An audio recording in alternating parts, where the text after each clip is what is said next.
Hi, it's me again with CorelDraw Tips and Tricks, and I just did this yesterday, helping somebody create this, and then they sent me, I love it when somebody sends me the final result.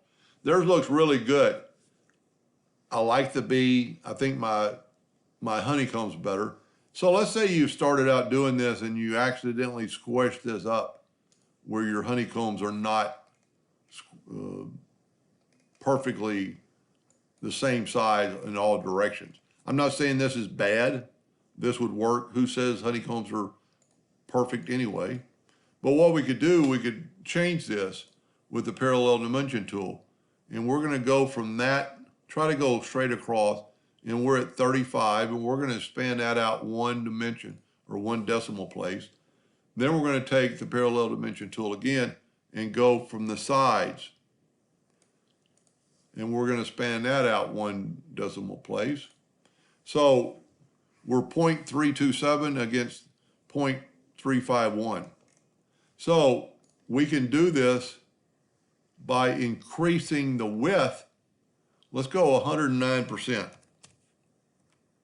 Now we're almost there. Let me zoom in so you can see this actually happening. So we're almost there. Let's go 110. We're almost there. Let's go 111.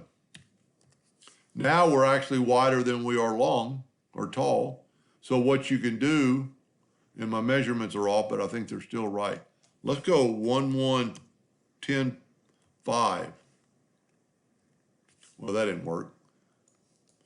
1110.5. Now we're both at 361. Your drawing's a little more, you did great on everything, and I'm not downing the other one. I like your loop. Your loop is a little stronger.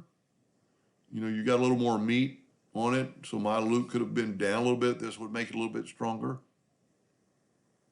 Anyway, I hope that helped a little bit. Thank you for watching.